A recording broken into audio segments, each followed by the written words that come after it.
estamos aqui então para mais um vídeo, já na reta final da leitura do livro Caliban e a Bruxa, da filósofa Silvia Federici, né?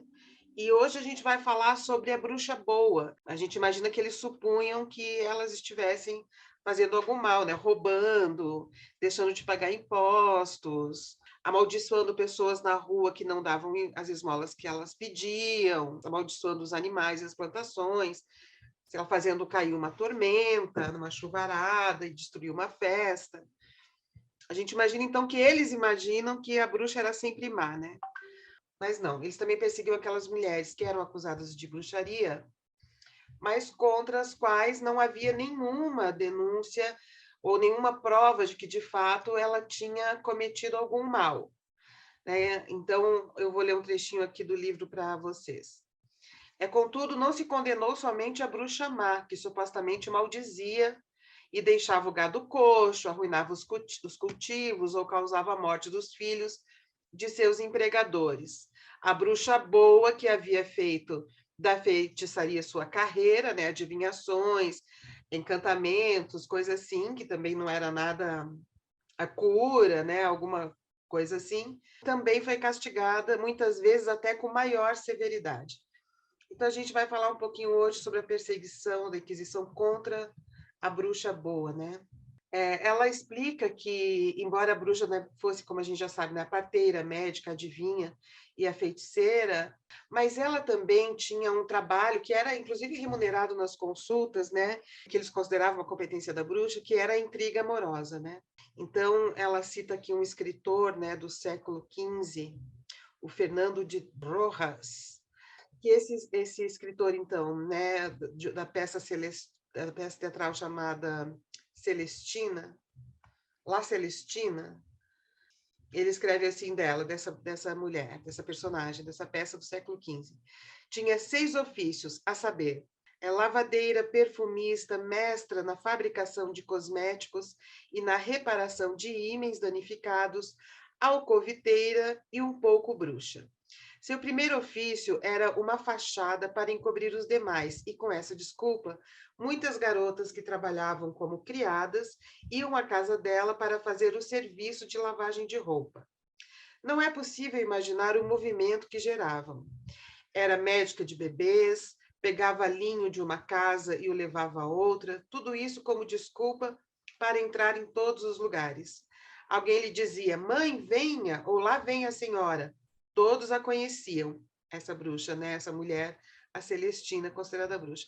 E apesar de suas muitas tarefas, ela ainda encontrava tempo para ir à missa ou às vésperas. E aí, parecida com essa personagem, né, tem uma personagem histórica mesmo, que tem registros, que era uma mulher que se chamava Constanza. E ela era uma curandeira profissional, ou seja, ela vivia disso, né?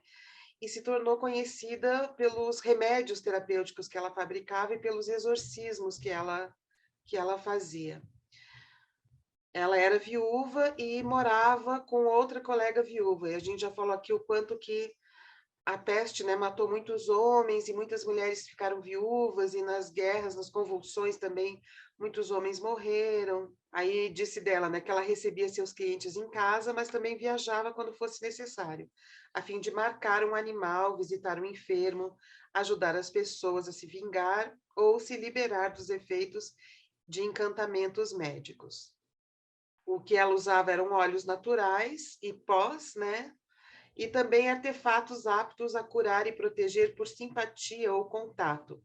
Não lhe interessava inspirar o medo à comunidade, já que a prática dessas artes era sua forma de ganhar a vida.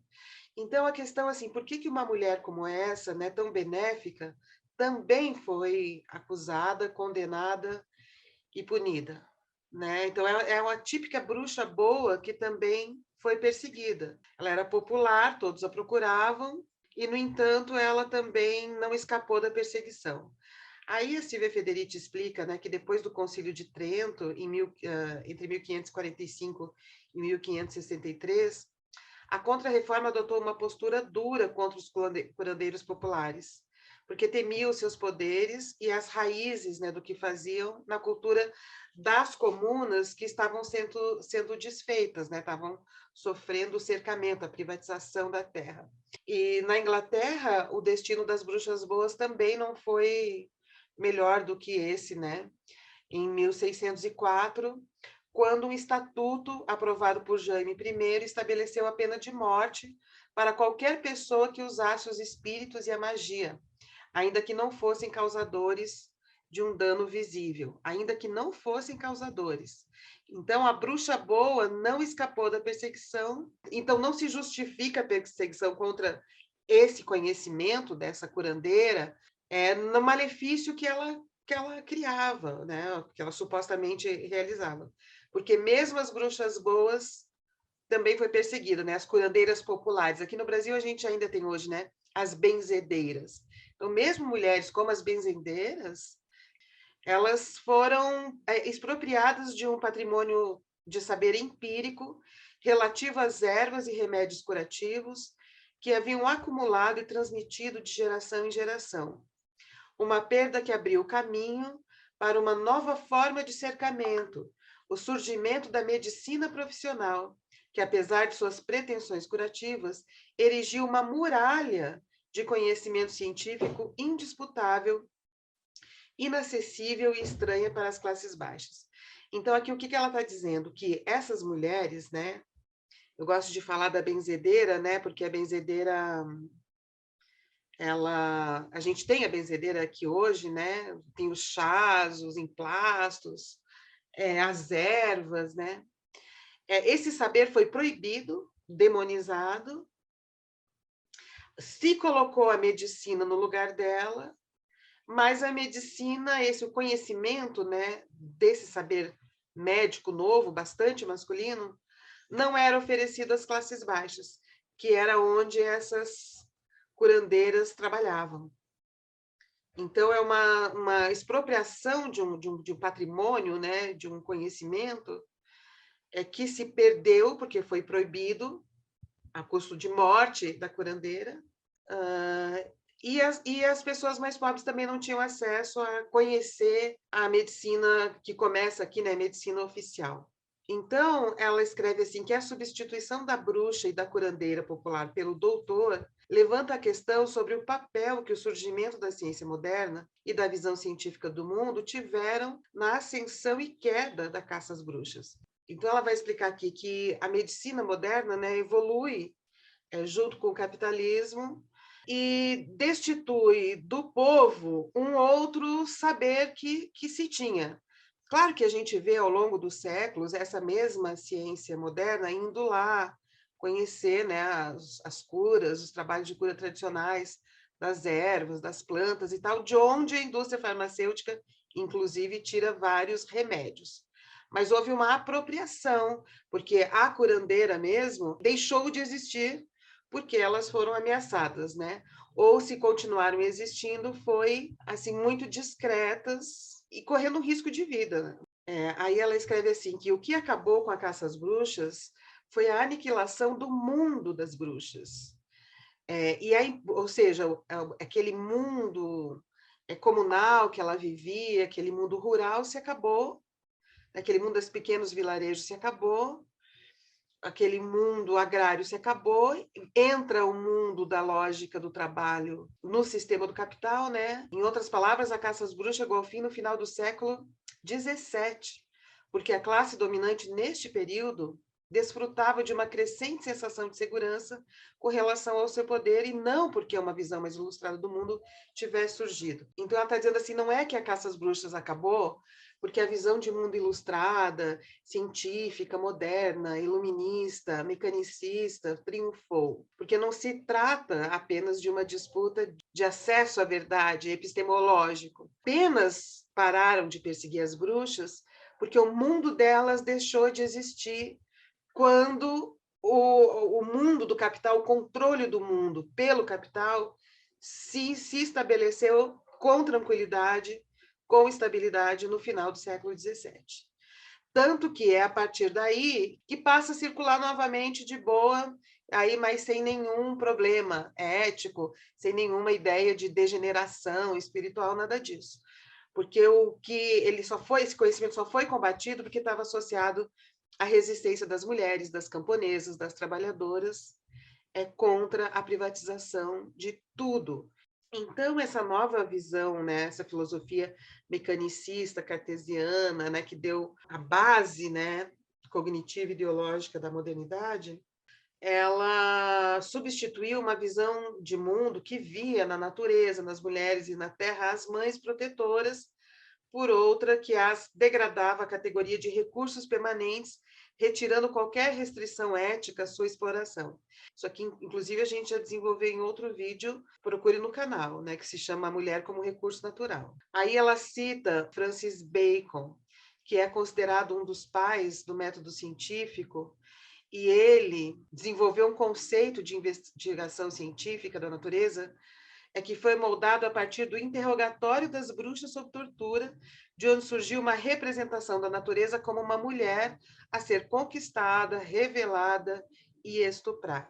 E é por isso que a gente pode entender que isso que foi a caça às bruxas é o início do que veio a ser e do que é hoje a destruição do meio ambiente e a exploração capitalista do mundo natural, que corresponde à violência contra as mulheres. Então, assim, como depois no final do século XVII, né, essas práticas que antes eram consideradas demoníacas, ok, voltaram de boa, cartas, adivinhações, consulta com pessoas que tinham intuições especiais e etc., começou a vigorar, a voltar de boa. Aí, na evolução disso, ela vai dizer que no século XVIII surgiram novas tendências filosóficas, reforçando, então, o valor da simpatia, da sensibilidade, da paixão, que, se antes era associada ao aspecto negativo, terrível, incontrolável da natureza, aqui no século XVIII já começa a ser aceito, a dizer, não, é muito importante, né, a sensibilidade contra a razão,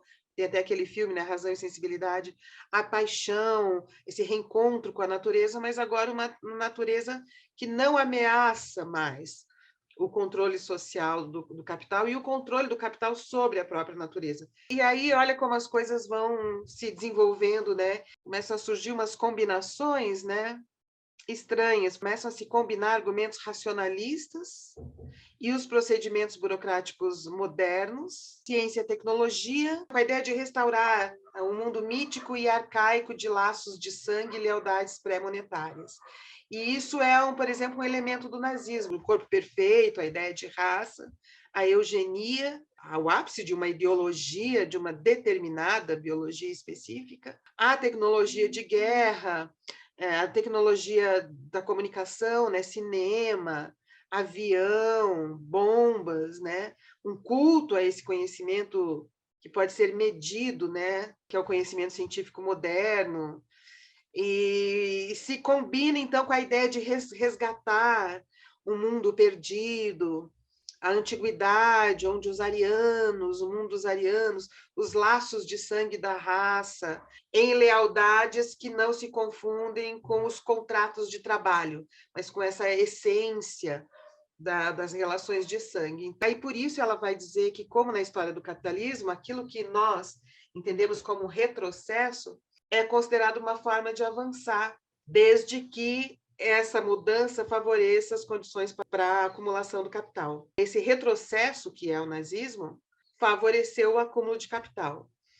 Hoje, quando a gente vê esse retrocesso neofascista e também neonazista, ele também está favorecendo a acumulação de capital para poucas pessoas. E é uma coisa que eu acho que aqui no Brasil a gente é capaz de entender muito bem, que é a perseguição contra, por exemplo, o candomblé, que é demonizado, que foi transformar o nome do orixá Exu no nome do diabo, que não tem nada a ver na tradição afro-brasileira. Exu não tem nada a ver, não tem a ver com o que os cristãos imaginaram ser o diabo, né? Então, todo esse processo de difamação, de perseguição e de proibição, inclusive pela lei, de, por exemplo, o culto dos orixás, o candomblé, as religiões afro-brasileiras, vem nesse mesmo bojo, né? De tirar dessas pessoas que têm esse culto o poder que essas religiões dão, né? Que a religião deles dá o poder de resistência, poder de se organizar, é poder de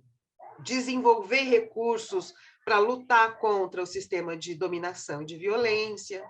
Então, ao acabar com tudo isso, também se destrói os laços que essas pessoas poderiam criar de autoafirmação, de afirmação da própria existência e da própria diferença com relação àquele modelo, aquela visão de mundo de quem exercia violência contra eles, né? Então, aqui aconteceu isso também. O candomblé foi proibido, se não me engano, até a década de 40, aqui no Brasil.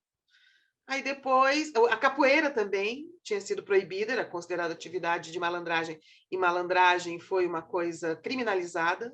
Uma pessoa que estava na rua e que não estava trabalhando podia ser presa, e o jogo de capoeira era associado a isso, candomblé, então tudo proibidíssimo. Tudo que tinha uma matriz africana foi proibido. E, embora funcionasse, claro, secretamente, né? Inclusive, havia alguns clubes com apoio de alguns cidadãos brancos para que esse culto acontecesse disfarçado, por exemplo, na forma de festas e tal. Quer dizer, houve uma forma de continuidade oculta, secreta, sigilosa, né? Mas proibido pela lei. Depois, então, quando se considera que a hegemonia branca já está estabelecida, quando as coisas já estão nos seus devidos lugares e sob controle, essas coisas podem, então, estar aí, né? Capoeira, candomblé, ok, desde que não ameace a estrutura de poder vigente. Mas, no entanto, hoje, de novo, essas igrejas neopentecostais e também os neopentecostais do catolicismo têm atacado novamente as religiões africanas. Quando esse potencial, né, subversivo da bruxaria acabou, a adivinhação, a venda de encantamentos e outras formas de magia puderam acontecer sem maiores problemas, como a gente vê hoje por aí. E no século XVIII, ela dá como exemplo a França, se desenvolveu um interesse, né, pela bruxaria entre a nobreza urbana, que tratou de satisfazer seu desejo de poder recorrendo às artes da magia, né? Como a nobreza urbana perdeu, né, poder com relação à burguesia, ela recorria à magia para tentar coisas. E no século XVIII, a inteligência europeia começou, inclusive, a se sentir orgulhosa da ilustração que havia adquirido e, segura de si mesma, continuou reescrevendo a história da caça às bruxas, rejeitando-a como um produto da superstição medieval. Ela vai mostrando nesse livro que essa história que a gente tem de que a caça às bruxas foi uma coisa de superstições que foram vencidas pelas ideias iluministas, pelas ideias, pela luz da razão, né, desse pensamento moderno, ela vai aqui nesse livro defender e citar um monte de pesquisadoras dizendo que não se trata disso, não. Que as caças às bruxas, inclusive, favoreceu o desenvolvimento dessa razão moderna, masculina, e que ela vai, então, defender que o iluminismo não é uma vitória sobre as caças às bruxas. Na verdade, esse espírito, ele pode ter sido, esse espírito, enquanto um espírito favorável ao desenvolvimento da sociedade do capital, do capitalismo, ele pode ter sido, inclusive, a causa da caça às bruxas. Daí ela cita aqui, como a gente viu, Thomas Hobbes, filósofos que aprovavam isso, para favorecer o surgimento de uma nova visão de mundo e novas relações de poder, uma nova relação com a terra e novas relações de trabalho que nós herdamos hoje. Por hoje é isso. Outra coisa, gente, eu estou montando um grupo de apoio, de compartilhamento de experiência, de orientação, de análise de pessoas que casaram com outras pessoas que trazem filhos pequenos de outras relações, pequenos ou adolescentes.